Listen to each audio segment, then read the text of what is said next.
Before I met her, if I'm being honest, it was kind of dark in a lot of spots. I was praying out to God because I struggled with a lot of mental issues, and I really I wanted something. I wanted God to give me something good in my life.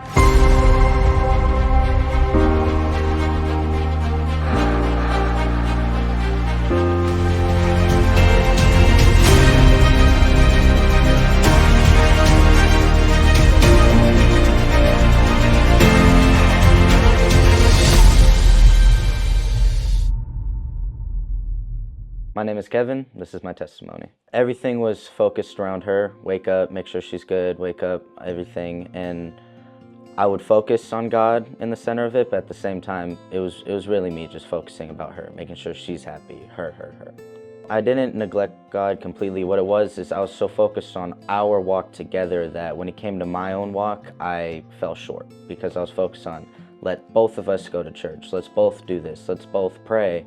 That when I wasn't with her, it was almost like God wasn't really in my life because it was only in my life when I was with her. What happened that kind of snapped you out of it, that got your attention? What snapped me out of it was honestly those times where she would ask me to go do certain stuff when she knows, like I had my youth group, for example, and I had a really good practice of going to that and I loved it. I was super happy. And there was one time I really considered it, and I was like, no, what am I doing? This isn't me. There wasn't necessarily a specific moment or a challenge that had me stop, but it was towards the end of the relationship when it did end, my eyes were very opened and who I was in my walk. How I saw God move in response to that is I saw him really make me reflect internally about what am I really doing? What am I really practicing? And I was honestly a poster boy Christian. I was going to church, I was checking the boxes, but I wasn't really walking with God. So he helped me see that better. Holy Spirit of God, come in this moment right now.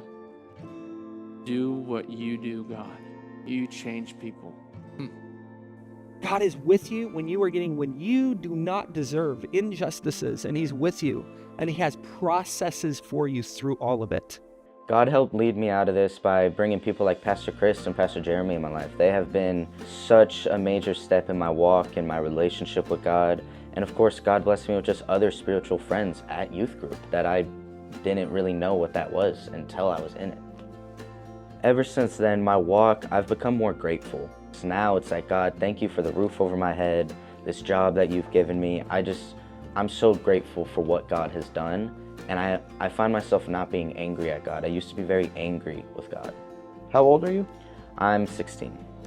And you've been coming to men's breakfast for a few months, right? I've been coming to men's breakfast for about 5 or 6 times, I want to say. And what has your experience been like here at men's breakfast? My experience at men's breakfast has been honestly revolutionary for me. I love being able to sit around some seasoned Christians and just really pick their brains about how they feel about something. And then even with me, when I bounce back and give my younger perspective, and it's good because it's like I have role models in my life. Like they did this walk, now I'm gonna follow it.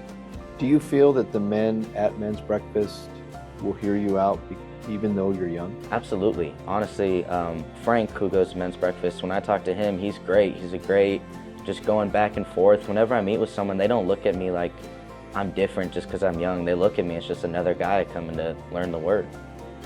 What advice would you give to the men, even at your age, that can help them through not prioritizing God in their life?